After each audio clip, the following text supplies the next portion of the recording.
morning, everyone. Thank you for joining us on this live stream at SAG-AFTRA on YouTube. To stay informed about all of our live stream and video events, we invite you to subscribe to this channel. You can do it right now. Today, we welcome to the President's Task Force on Education, Outreach, and Engagement the panel on Women's Equality Day, a celebration of women's voices and women's votes. The presentation will begin momentarily. If you have questions that you'd like to direct to today's guests, if there's time, please email pteoe@sagaftra.org. That's pteoe@sagaftra.org. We're also joined today by simultaneous interpreters who will be interpreting in American Sign Language for our audience. That's Mara and Elena, and you will see one of them on screen at all times. They'll be trading off throughout the program. So thank you again for joining us. As a reminder, today's program is being recorded and you can watch a replay right here on SAG-AFTRA's YouTube channel at any time. Now, please welcome today's host, SAG-AFTRA President, Gabrielle Carteris. Thank you, Pamela. Thank you. Hi, everybody. Welcome. Wherever you are in the world today, I hope that you are doing well, that you're safe and staying healthy. We are all thinking of you. As Pamela said, today we are honoring Women's Equality Day. We put together a live stream. It's our first partnership actually with Rock the Vote, so we're very happy to be with you today. We're also proudly partner with our sisters and brothers from the AFL-CIO. You know that we've worked with them many times before. We're glad you're here with us, Liz. Today's discussion is actually a celebration of all women's voices and all women's votes. For those of you who aren't aware, tomorrow is August 26th, and it's going to mark the 100th anniversary of the ratification of the 19th Amendment. The 19th Amendment. What you need to know about it is it prohibits the states and the federal government from denying the right to vote to citizens of the United States on the basis of sex. And the truth is, even though that's what the amendment says, it only gave some women the right to vote when it was passed. So nonetheless, it was still a victory, and it did not come without struggle or challenges. It took many women to organize, to protest, to act in civil disobedience, to accomplish their goals. Some picketed, some held hunger strikes and silent vigils, while others lectured, marched, and lobbied. It was a movement that first began in the 1800s, before the bill was introduced to Congress on August 18th, 1920. So prior to 1920, voting and politics were mainly thought of as exclusively the concerns of men. Later generations of women saw the world differently, thank God. And because of that, what was started many years ago, women now have a much greater voice and a role in politics that they've never had before. The passing and ratification of the 19th Amendment was a monumental victory for equality and for justice, but not actually for everyone. It would actually be another 45 years before Black people, specifically Black women, were granted the right to vote. The Voting Rights Act of 1965, so that's 1965, when the Voting Rights Act happened, outlawed many of the voting practices that the Southern states adopted to prevent or disqualify Blacks from voting, which I think is just unbelievable to think it was such a short time ago.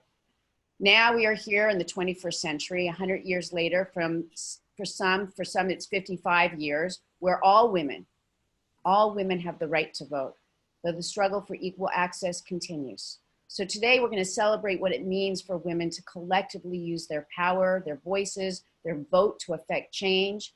It's also important that women have a voice in legislation that affects women. So as we move ahead in this election year, it is a timely and relevant conversation, not just for women, but for all of us. Our hope is to inform and to motivate you to vote, no matter your race, background, or beliefs, or your sex. Please vote, use your voice, use your power. So in honor of this day, we've assembled an amazing, truly amazing group of women with varied backgrounds to have a meaningful discussion about voting and the role of women, from the suffragettes to modern day, the role of the entertainment industry and unions and helping to promote equality, and so much more. So before we begin, I just wanted to say hello and acknowledge SAG-AFTRA Executive Vice President Rebecca Damon. Hi, Rebecca. And SAG-AFTRA's National Executive Director David White for helping to truly champion all of the work we do in this space. Hi, David. Hi, Gabrielle. Very excited about today. Glad you're here with us. So for today's program, I want to introduce our moderator, LaMonica Peters. LaMonica is an experienced television journalist whose decades-long career includes news anchor and reporting positions at WXVT and WCBI in Mississippi. She was honored there with the Associated Press Award for Excellence. She's also worked with Spectrum News in Buffalo, New York, where she was honored in the public service category by the New York State Associated Press, and she is currently a freelance reporter in Seattle and also here in LA. With that, please welcome today's moderator, LaMonica Peters. Thank you for being here, LaMonica. Thank you. Thank you so much. It's an honor. And this is, there couldn't be a better opportunity to speak on a day where we're celebrating women and women having the right to vote. So what I want to do is I'm going to introduce the panel in no particular order. So, I'm going to go through the list and you guys can wave and let everybody know who you are. I can only see a certain amount of people, so we'll get started. First up, we have Tichina Arnold. She is an actress, singer, CEO, and a philanthropist. She's a two-time NAACP Image Award winner for her roles in the television series Martin and Everybody Hates Chris. And she's currently on the CBS show, The Neighborhood. Welcome, Tichina. Hi, thank you. Thank you. Thank you for giving me top billing. I love top billing. Oh my goodness. I don't want to make everyone else feel weird. That's not what it is. You happen to be at the top of the list. I'm just joking. We also have Jasmine Jones. Jasmine is an organizing director of Rock the Vote. It's the largest national organization focused on building long-term political power for the country's diverse youth group. So under the current leadership, Rock the Vote has developed new media and technology partnerships, intensified its fight for voting rights, and moved toward an issue-first approach with targeted outreach for marginalized communities. Welcome, Jasmine. Hi, thank you for having me. I'm so excited to be here. Thank you.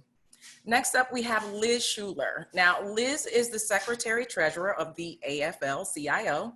Liz leads the initiatives on the future of work, women's economic agenda, clean energy economy, workforce development, and empowering emerging leaders to their unions. She holds the second highest position in the labor movement.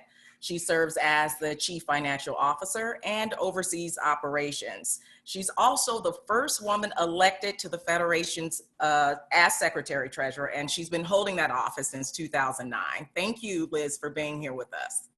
Thanks for including me in the conversation, and I'm so excited to be with all these powerful sisters. And we're a labor movement with 55 unions and 12.5 million people, but also I'm a fangirl of everyone here. So just wanted to say thanks for including me. You're welcome. Brenda Song. Brenda is an actress and she booked her first major television role at the age of 10. She has recent roles that include being on the Netflix thriller Secret Obsession and as Madison Maxwell in Hulu's Dollface. This summer, Brenda participated in the I Am an Immigrant campaign as part of Immigrant Heritage Month. Welcome, Brenda. Hi, thank you guys so much for having me. I feel so honored to be a part of this panel with these incredible women. Thank you. And last up, we have Bella Thorne. She's an actress, a director, and a singer for roles in Blended, The Duff, Midnight Sun, and Famous in Love, and countless other productions. She can be seen in this summer's Infamous, a modern Bonnie and Clyde-esque take on Instagram fame. And Bella is also an outspoken activist and champion of women's rights. Bella? Hey, thank you so much for being with us. Thank you so much for having me. Hell yeah. I'm so excited having these conversations today. Let's do it. Let's do it. All right. So first up, I just want to ask a general question that I hope everybody can answer. Again, we're talking about voting rights and in particular, women having the right to vote. It's been 100 years since they gained that right. So tell me what this day means to you and if you feel like women have achieved equality.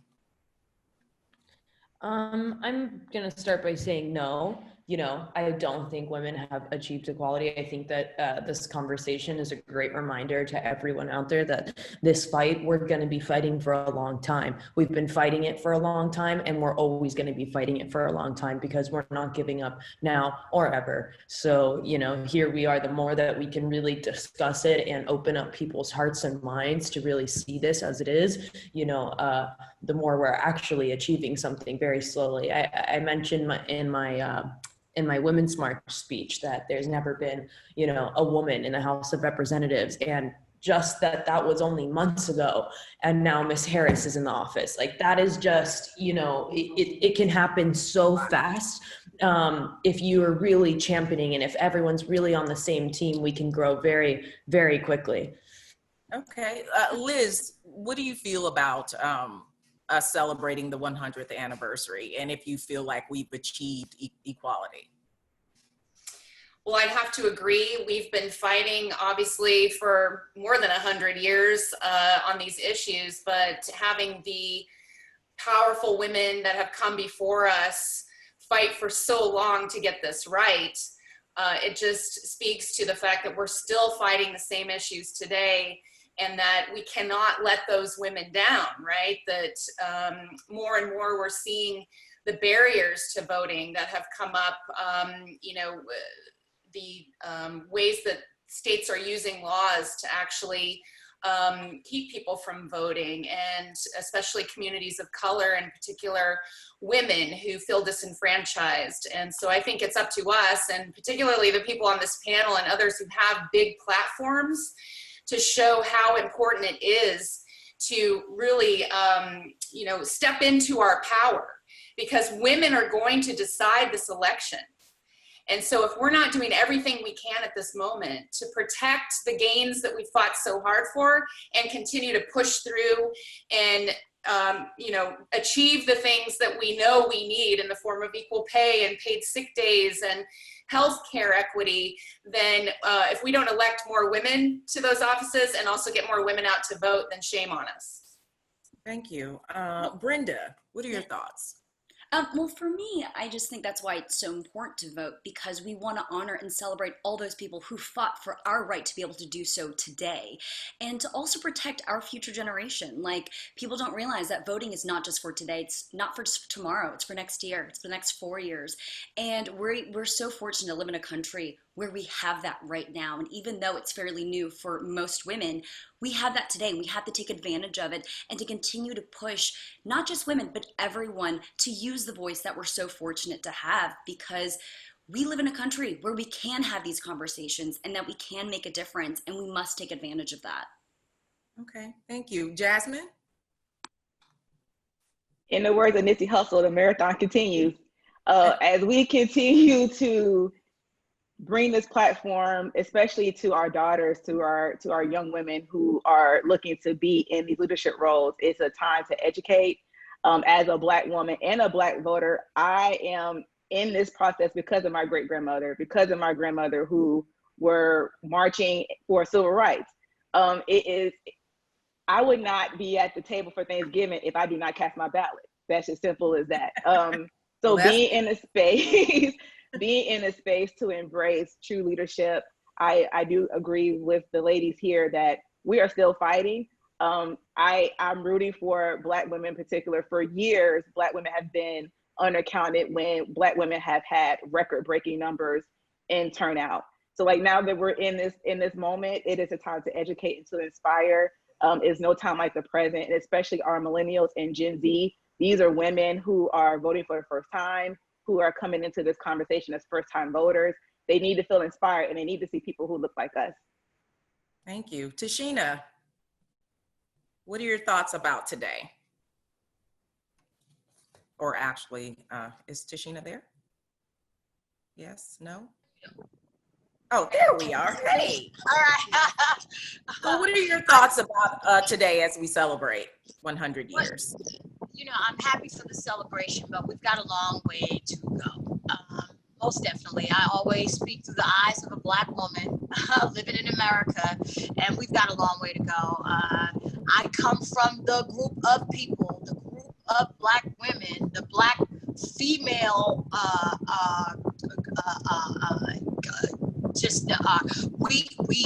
we are marginalized. We have the pay gap, the wealth gap, racism, discrimination, segregation. We're Black women, we deal with a lot of things. And I'm on this panel today to be a voice to millions of Black women that need to be heard.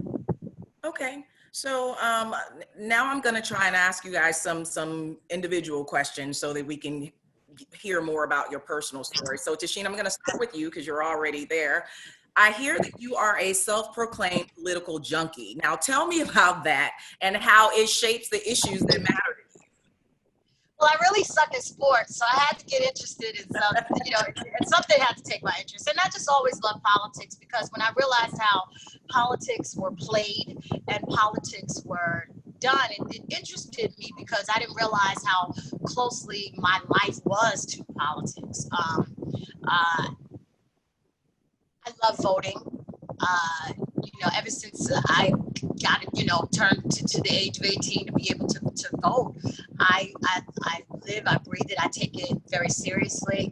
And I never thought that now voting is actually worth more than money right now. Like it's worth more. Like right now, my vote is very important, and I know my vote has always been important, but now more so than ever. And I just want to make sure that I do everything in my possible, way that I can just make it easier for the Black women that are coming up with me, behind me, my daughter, my daughter's friends, and women in general. But I focus on Black women because we start at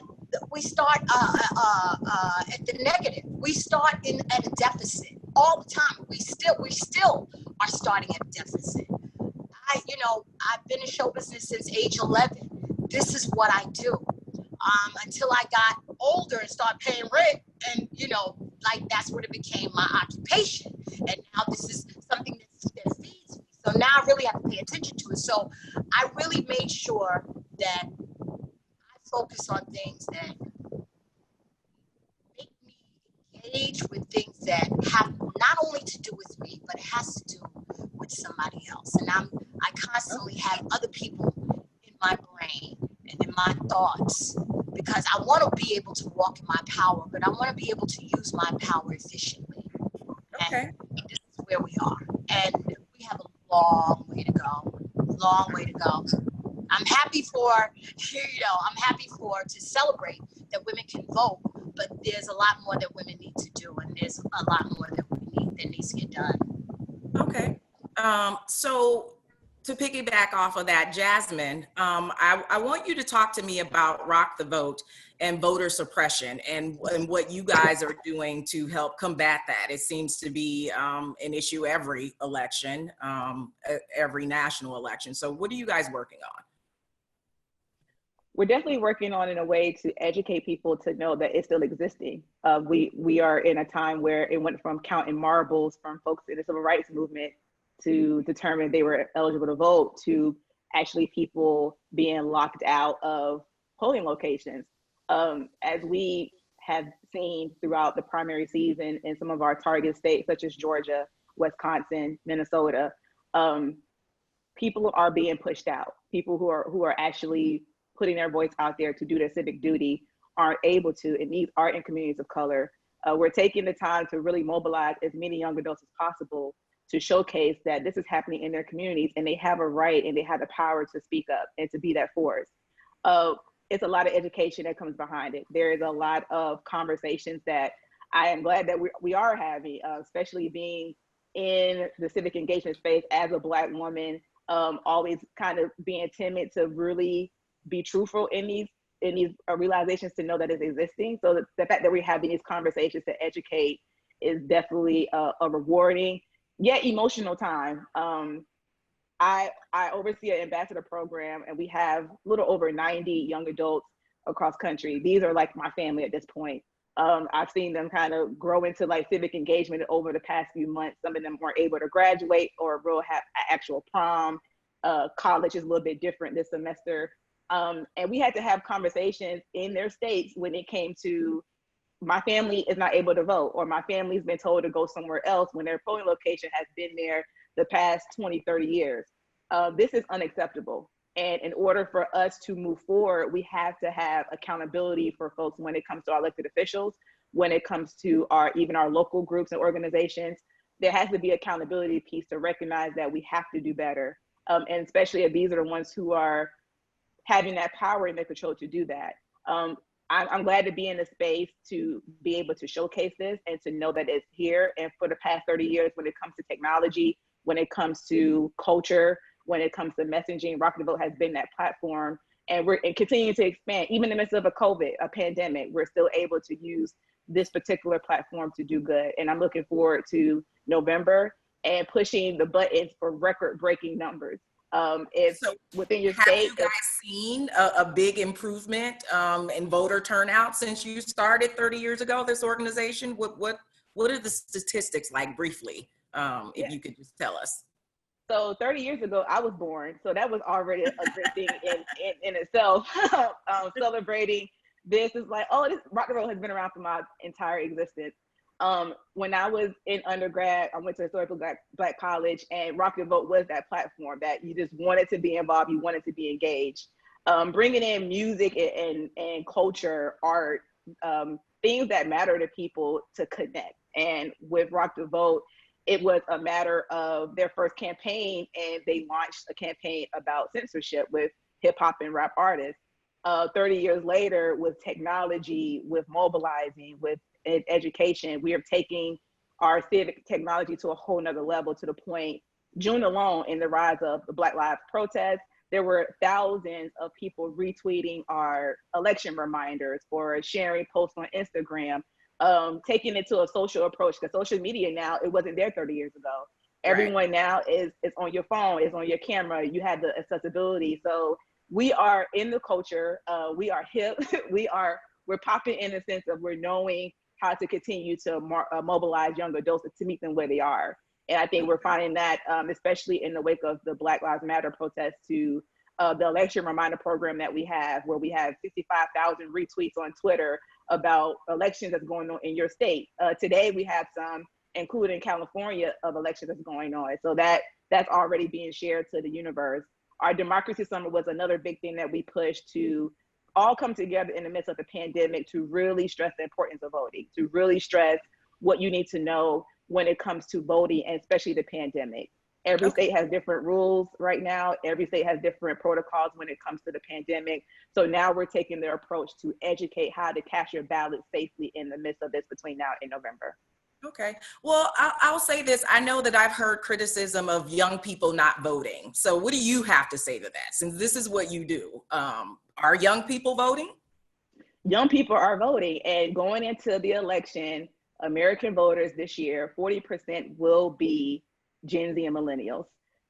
These are the ones who are mobilizing our generations to come. And that's an exciting moment.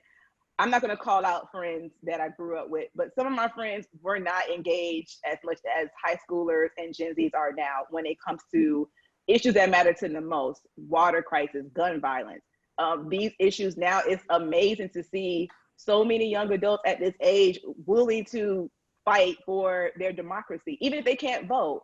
But instead of pushing them away, we want them to be a part of the conversation. We want them to be happy to want to put themselves out there in leadership. And so with Gen Z and millennials, these are the charging forces that's going to shape our democracy between now and November and beyond. Every election cycle has always been different, but now that we are having these conversations and students and young adults are asking, how can I be involved? Protest is happening every single day. It may not be showcased on TV, but Oregon is a prime example that since George Floyd's death, Oregon has been marching and protesting every single day. We are taking these opportunities for folks to be at the table, and that's including our young people. They too have a right to be at the table, to eat and break bread with us. And these are the ones who are going to mobilize their adults in their lives, their moms, their dads, their grandparents, about election reminders. These are the ones who are going to be using technology and other civic engagement spaces to educate and mobilize their peers. So we need them. When it comes to poll workers, the average poll worker is 60 years old, a white man. As we are in the pandemic, we know we want to protect them. And so we are asking people like us and those who are on this panel to volunteer as a poll worker for election day. The ultimate goal is to provide options to make sure that even if you're not 18 yet, there are so many ways for you to still be able to be civically, socially, relationally engaged, and that's with us.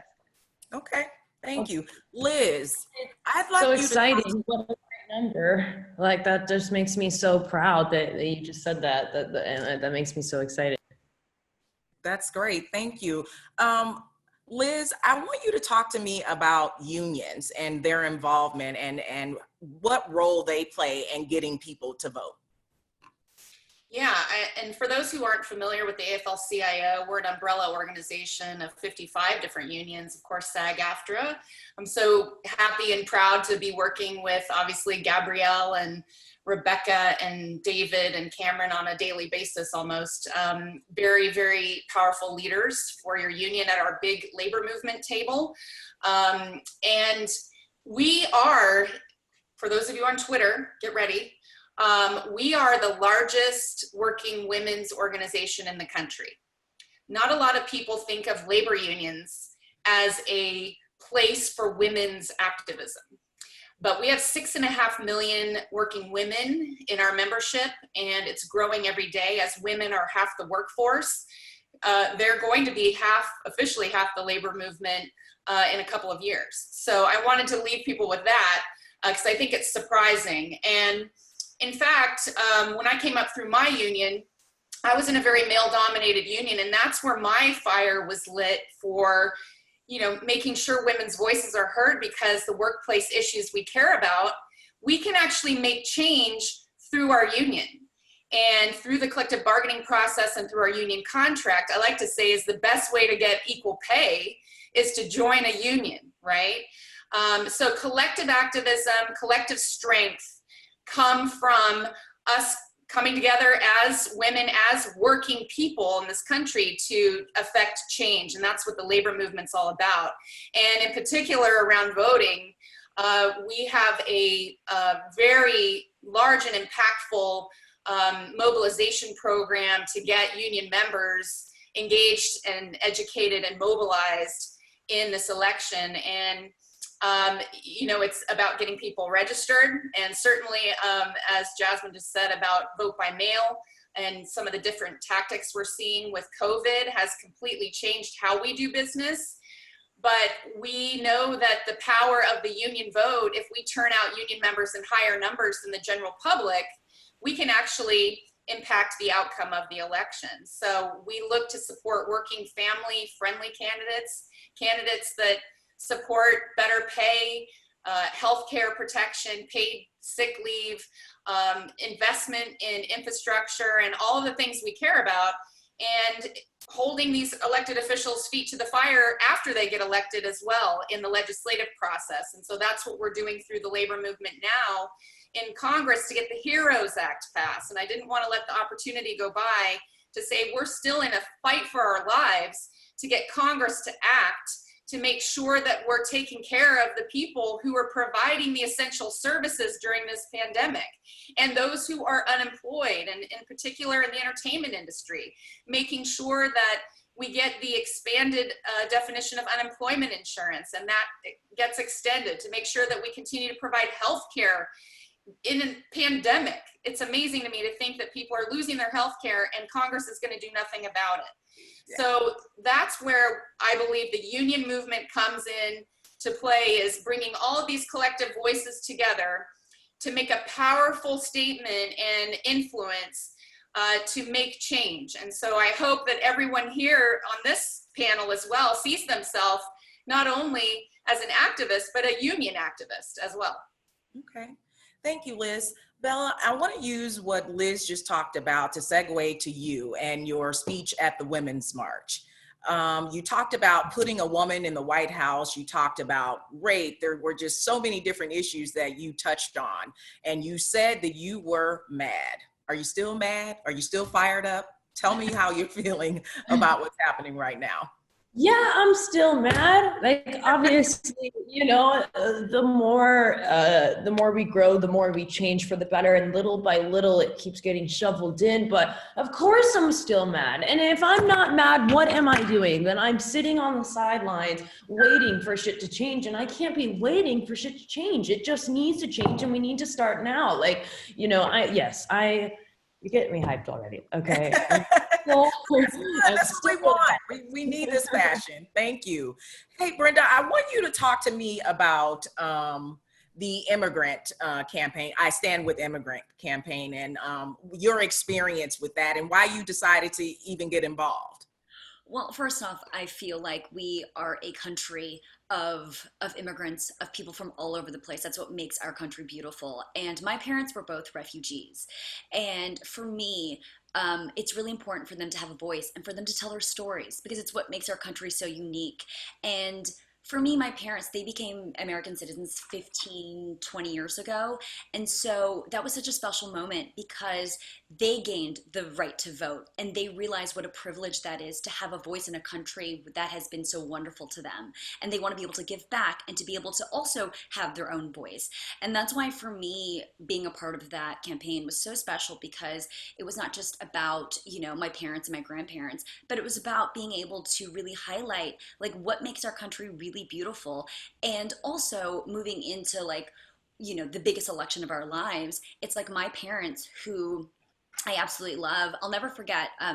My first election was the 2008 election, and it was incredible. And it was I never realized that my dad and I had very different political views, and it was shocking to me. I'm like, you're my dad. You raised me. How do we have such different political views? But it was an opportunity for us to sit down and for me to listen and to learn why he felt the way he did, and vice versa. And so for me, it's because of his refugee background, of what he's gone through, that he has very, very conservative outlooks. And that's also okay. But we were trying to educate ourselves and educate each other on, you know, what are the facts? Because that's it. That's one thing that I love, that I'm so grateful about in, you know, 2020. Social media is huge, and it's wonderful because it's such a wonderful way to pass information and for information to be, you know, really amplified. But at the same time, there's so much misinformation out there. And that's what's really hard, because I'll always say I will fight and I will be an activist for the things I believe in, but I'm not an expert. I am not a politician. I am not a scholar. All I can try to do is, because I know that a lot of those people don't have the kind of platforms that we entertainers do, that all I can try to do is guide these fans and these people in the right direction of proper vetted out information, and also to people who do know what they're talking about, and so they can get proper facts, and hopefully they can make a proper educated decision on this big election, on the big concerns that are happening, not just in our country, but around the world today. So yeah, I think it's, you know, it's very important for us to really, especially during this time, be very careful about the information that we spread. And I always say, I try not to push my opinion onto people, but just pushing out proper information, and hopefully that helps them make, you know, good decisions. Thank you. You must have been reading my mind, because my next question was to ask you guys how you're using your platforms. All of you on this panel have pretty, you know, big platforms with, you know, thousands, maybe millions of followers. So I want to go to you, Tichina, and I want you to tell me how you engage with your followers and your fans. You've been around for quite some time, and I know that people listen to you. So what are you saying to them about voting? Well, I actually, I'm happy you asked me that question, because I actually had to take a break from social media because of, you know, everything that's happening, you know, just the images and Black men being shot and Black women being shot and just everything. I had to take a moment so I could gather my thoughts, because I am not a politician. I am a comedic actress, and I'm a singer, and God has given me a platform, which is my ministry. And I take my ministry very seriously, in the sense where people believe what I say. And I have to be very careful about not giving misinformation. So I always want to make sure that I use my platform responsibly. And the only way that I can use my platform responsibly is by talking from the heart. And, you know, and I appreciate Bella, because Bella, we need more white women that are mad. Because like, you know, you have that saying, you know, I'm the angry Black woman. Yeah, that's right. I'm angry. I'm angry about a lot of things. And there are a lot of things that I want to change. There are a lot of things that I want to do, but my hands are tied. I need the Bellas to help me, help my voice be heard. We need the Bellas. We need for Bella to be angry, because we have a lot to be angry about. But let's take that anger and let's make something happen. We need for change to happen, and change has been happening, but we got a long way to go. Like I said, like I want to be able to use my voice responsibly, because people believe what I say.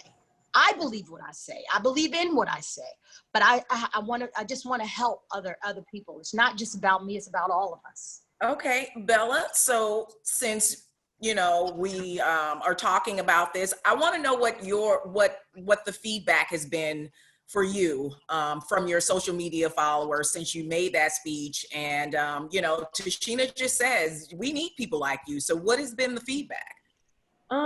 You know, the feedback's a little all over the place. You know, obviously there are the stupid fucking trolls who just want to go online and just, you know, trash and go, no, you guys have rights. You've had them for a long time. Like, you know, there's a lot of people, of course, like that. And there's also a lot of, you know, the cancel culture is very real and very scary. And what I like to do on my platform is to make sure that my fans know that I'm not going to hang them up to dry for asking a question. I think the hardest thing about the cancel culture right now is the fact that, you know, we're all trying to learn, to grow. We don't know everything, you know, and we need to sit down and have conversations with people to really understand where they're coming from and what they're fighting for.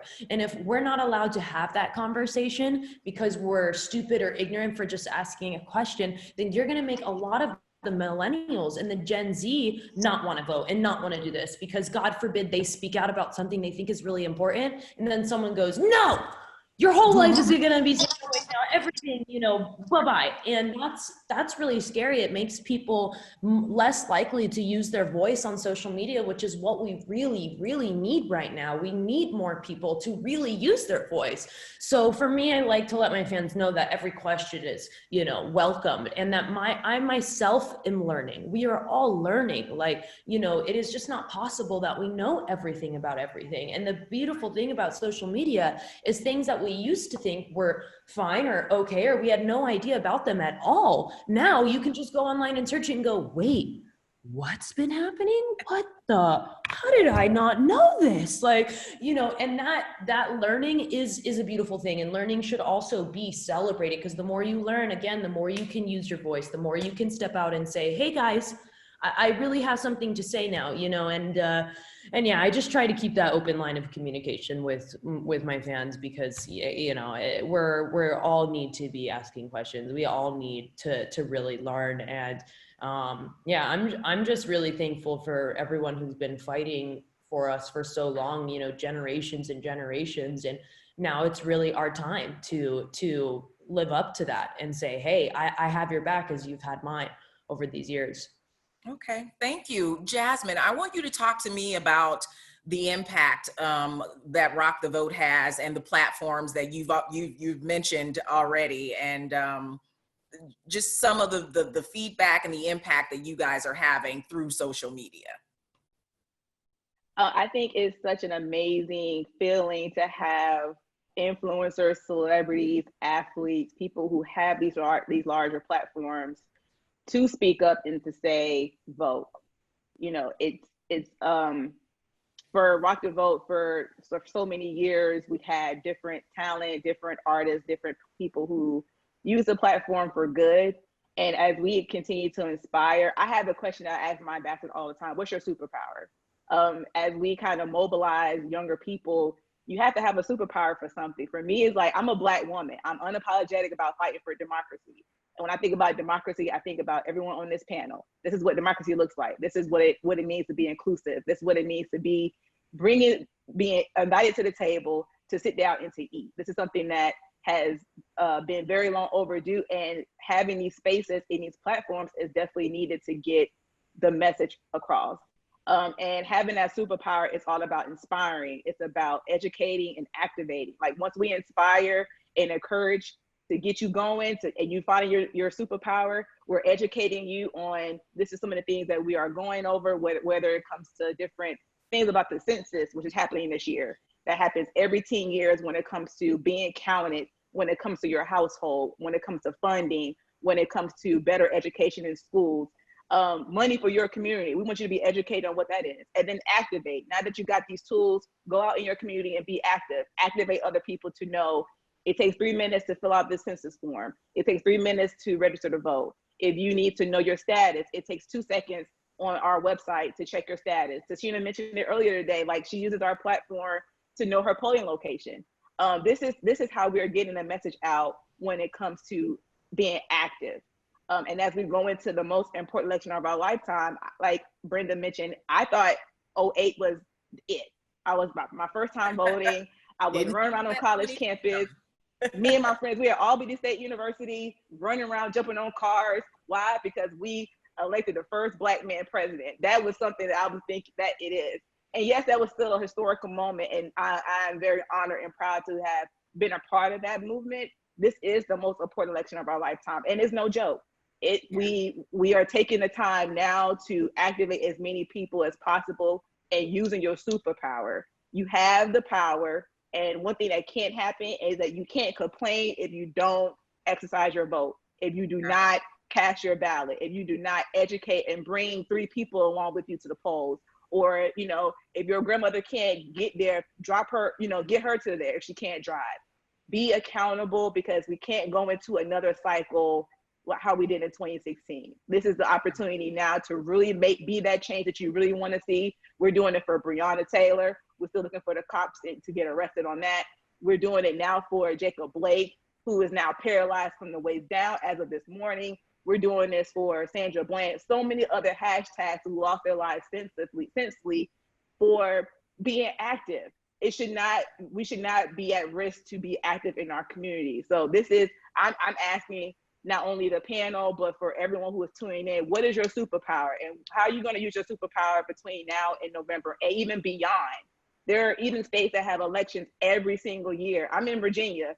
Our energy never stops. Soon as November is over, people are calling January 1st asking for money to support their campaign because we are mobilizing every single year. So having Rock the Vote, bringing this platform to the forefront for so many years, it is preparing us for what the future is looking like. And when we're talking about fighting for democracy, it's about all of us being inclusive, being equal. It's about all of us being active and taking the time to inspire and educate. That's how we're going to win in November. That is the tool. That's the ticket. Thank you. One more thing. Sure, go ahead. I wanted to say for everybody watching right now, you know, if you don't vote this year, shame on you. Seriously, shame on you. You are surrounded by hate, by greed, by terrible everywhere you look, something is going down and it's vicious and it's bad. If you don't vote and you're alive, you know this is happening, seriously, shame on you. Like if you thought at any time, now is the time to vote. This is the year, and especially with states, you know, every state, that is so important. I just can't stress that enough. Thank you. I appreciate it. That's what we're here to do today, is to impress upon people how important it is to vote. Liz, I don't want to leave you out, so if you could just briefly talk to me about the platform that your organization has. You guys represent so many different types of people and so many different groups. So how are you using that platform? Sure, and I love this conversation about people using their platforms, because we have people with very large platforms. So I don't have a very large platform myself, but yes, as an organization, we definitely reach a lot of people. I would say that what we're focusing on, I loved Tichina's comment about white women in particular, and certainly white men. We know there's a very narrow slice of people that the labor movement has a particular relationship with, that we think we can move. And so I wanted to say that, you know, that narrow margin is there, but we need to find ways to get the facts out, that information still is real. And we do a lot of comparison pieces about, you know, where different candidates stand on the issues. We don't tell you who to vote for, but we just give you the information so it's in your hands to make an informed choice. I echo the concern about the attacks on democracy itself that Jasmine said, and that the labor movement, we believe that we can be the truth squad that's out there, that's helping to be the army of poll watchers and folks that we can engage at the, you know, in-person voting, but also vote by mail to make sure that states are, you know, that it's not confusing, that we can actually get more people registered to vote by mail. But I think this is about getting back to the basics of organizing. And everyone on this call is an organizer. If you're viewing this right now, you're an organizer because you care. But I would say that using our platforms to get people to register, you know, this vote by mail environment is so different. People aren't used to it. There's a lot of misinformation, including about the postal service. And that is by design. That is an attack, again, on democracy to get people to not trust you know, the integrity of our system. And so we need to pass the HEROES Act to get more resources to the Postal Service, but we need to trust that the Postal Service will be able to do its job and get those ballots in and counted, and use women who know how to organize and who are the center of the family to get everyone they know out to vote and make a difference in this election. Okay, Liz, while you're here, I have one last question as we begin to wrap up. We're gonna try and get in some audience questions if we can, and I'm gonna ask everyone this question. What is at stake for women in this election, in your opinion? Everything is at stake. And I know that sounds trite, but everything we fought for, the rights not only as human beings in our bodies, but also in the workplace. And I think about how far we've come as women, as I said earlier, are now half the workforce. And in order for us to maintain protections against sexual harassment and discrimination, in order for us to get equal pay, like, you know, equal pay for equal work, paid sick days, paid family leave, all of these are on the table. And COVID has actually exposed the cracks in our social safety net. The fact that they're not there, and they're impacting communities of color disproportionately as well. And so when you go to the polls this November, you're voting for the candidates who are gonna recreate the economy and actually build it to be fair for all working people. And so I think that's what's at stake, and especially for women. Brenda, what's at stake for women this election? I mean, I have to echo what Liz just said. I mean, everything. This is the most important election to date, at least for me, and I feel like for everyone. We have to use our voice to make a change, because if we don't do it, who is? I don't know why people keep waiting for something to happen when they don't do it themselves. We have a voice. We must use it. We have to do it to honor those who came before us, who fought for this right for us. We have to protect those that are going to come after us, for our children, for our children's children. We have to set the president now. We're lucky to be in a day and age where we have enough information and we have enough resources to know what's happening, to not sit back. We don't have an excuse to sit back anymore. We have to do it, and we have to do it now. Like, everyone and everyone's friend and everyone's family needs to go out and vote this November. It is too important. This is not just about, who's going to be our president next year. No, this is truly life or death. So the people we put in this office are the ones that are dictating the life that we live. They're dictating the laws. They're dictating the labor laws. These things, we can't sit back and just watch it happen and just wait for someone or wait for someone else to make the change. We have the power to do it. Therefore, we must do it. Jasmine, tell me what's at stake. Why do people need to vote, in particular women, in November? Because we are a driving force. Everything is at stake, and women have the power to inspire, to mobilize. I'm voting because my mama told me to. I'm voting because my grandma told me to. That's it. You gotta do what I am doing what I am told to do. And so that is the power of women because we have that influence. And not only 2020 is a presidential election, but you need to know your ballot all the way down the ticket. There are state and local elections are going on. So when we're talking about police brutality, when we're talking about local things that are happening in your community, you have the power to vote for your sheriff in many areas. You have the power to vote for your city council, for your mayor, for your alderman. There are a lot of things at state, school board. There are some when it comes to being your trash person, depending on wherever you are. And that's a real thing. So know your ballot, know what's going on all the way up and down the ticket. Any laws that are going to be placed on your ballot this year, do your research, go to your state's voting election state. I'm sorry, your website for your state when it comes to elections, and know what is happening all the way down the ticket, because that's the power that you have to do it. And we're doing it for generations to come. We're speaking for those who can't speak for themselves. And this is what we're doing. We're doing it because our mamas told us to. All right, thank you. Bella, I want you to tell me, or tell young women just like you, your age, why they should be voting in November.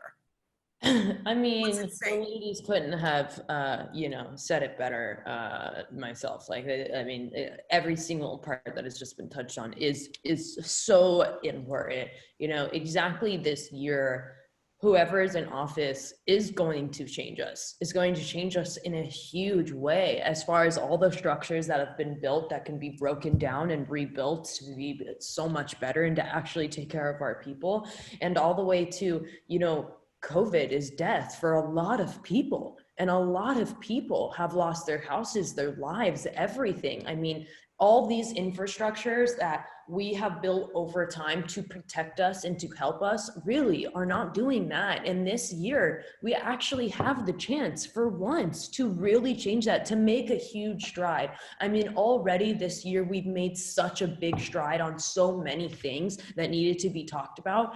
If we can just keep pushing that agenda hard and keep punching it into the wall, then we will have change. We will see it, and we will all be alive during this time to get to experience change for the better. And that will be such a beautiful thing. Thank you. Thank you. And last but not least, Ms. Tichina Arnold, what is at stake for women in this election come November?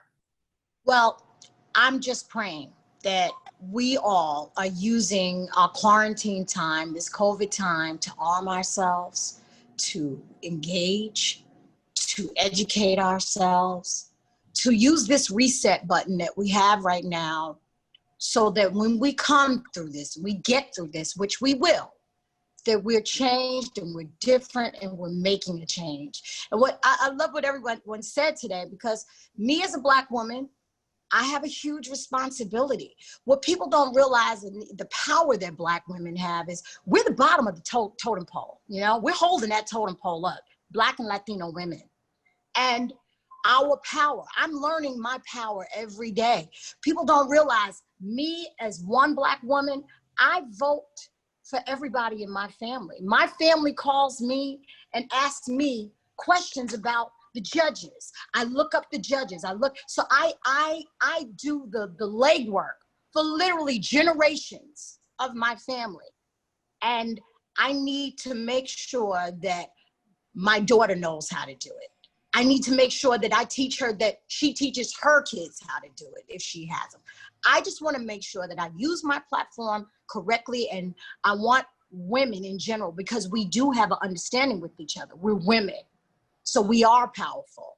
We are educated. We are amazing human beings, and we're stronger in numbers. So if we have more Bellas, if we have more of us speaking out, speaking up, and doing something about it, not just talking.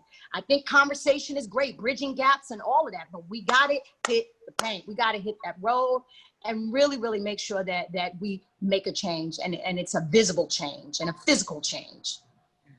Thank you.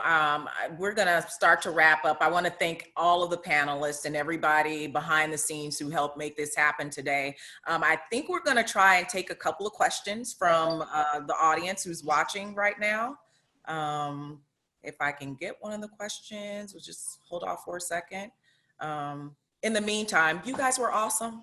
great. Really Well, wonderful. thank you. So, Monica, you were great. And I really wonderful. I just can't even tell you how excited I am. And when I'm hearing, you know, from Tichina saying, learning my power, I'm just learning my power. I feel like we're all really just learning our power, right? I mean, when you think about the Me Too movement, and I'm just going to kind of go just because, you know, I'm not seeing right now here this, but the idea of the Me Too movement and how does that fit into empowerment and voting? Because I think that this is really an incredible time when you think about it, right? This is not just about, tomorrow's not just about the, you know, the idea that we have the right to vote. This moment is not just about our ability to vote, but our ability to, when you're saying learning about our power.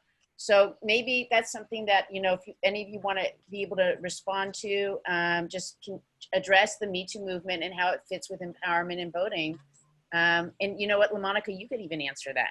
Well, I will. Thank you. Well, I think it's a great opportunity for us to change the laws. I mean, for us to figure out a way to protect ourselves legally from some of the sexual harassment. Not that there aren't laws, but maybe they need to be strengthened because, you know, the abuse was happening and still happens, let's be honest, for decades, especially, you know, in Hollywood. So yeah, voting is definitely tied to legislation.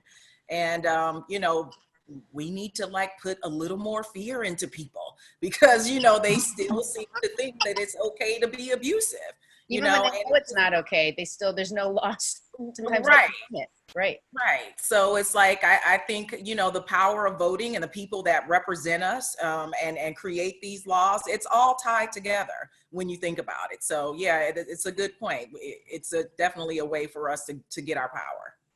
I also think the Me Too movement was the first time that, you know, I personally really saw women change history. That was like such a big one for me, you know, to be sexualized so young and to always be dealing with this. And, you know, I think from a baby as a woman, you're kind of taught that somebody wants what's between your legs and they're going to take it from you, whether you give it to them or not. And that's a really sad thing that we have to teach our daughters, that this is the world. This is it for women. This is what you have to deal with every single day walking down the street. You have to worry about this.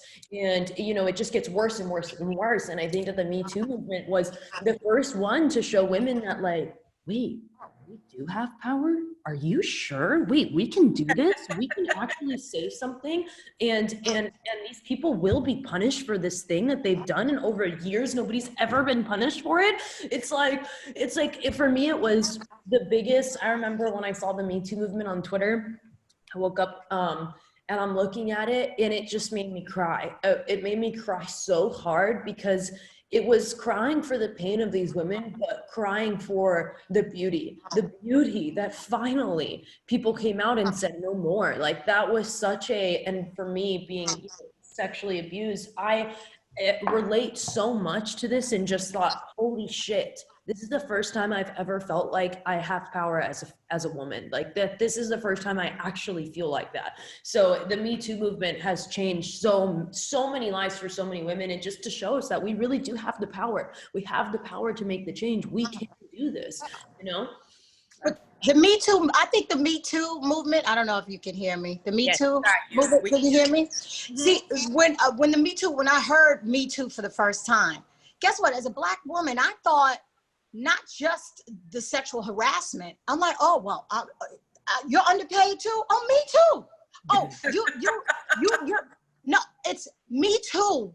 It's so many things. And really I think the Me Too movement has opened a door that is never going to be closed again. It's opened a door for more than just sexual harassment. It's a platform that women could speak about everything. You know, sexual harassment is just a microcosm of it. We have a lot of work to do. We have a lot of work to do.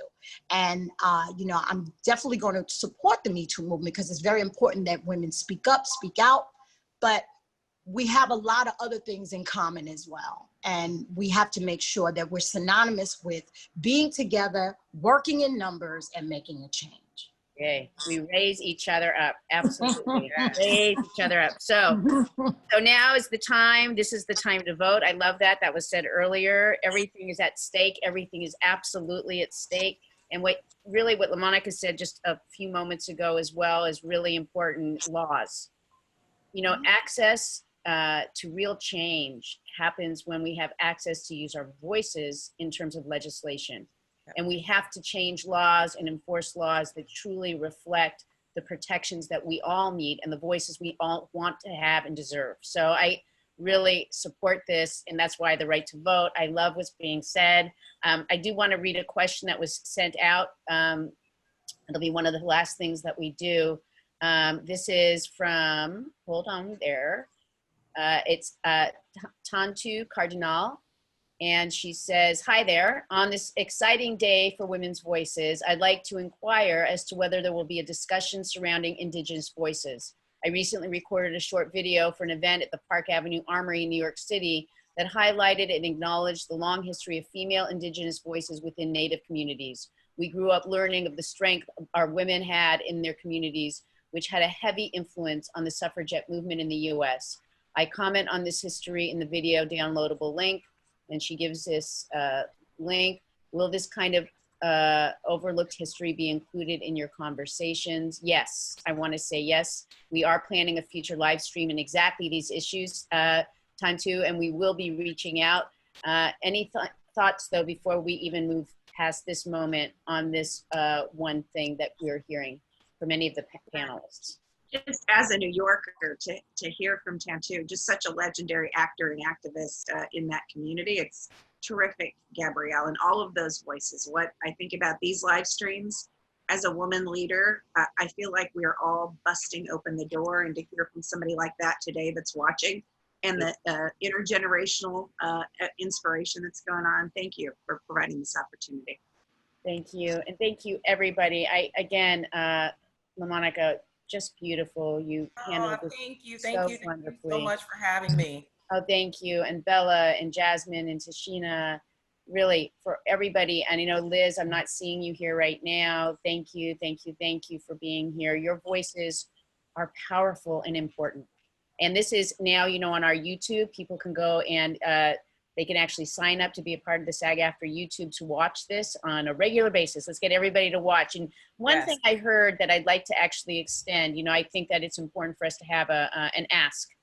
And that ask is, it was mentioned before, I would say, Bella said, I think it was Bella, or maybe it was Jasmine, you know, get 3 people to come with you to vote. I actually want to say, reach out to 10. And then when you reach out to 10, make sure that each one of those people reaches out to 10 more. Because it will take all of us to officiate and to really create the change that we want to see. It will take all of our voices to rise together, and we need to be able to support each other in that moment. This is what this has been for me today. You are all beautiful.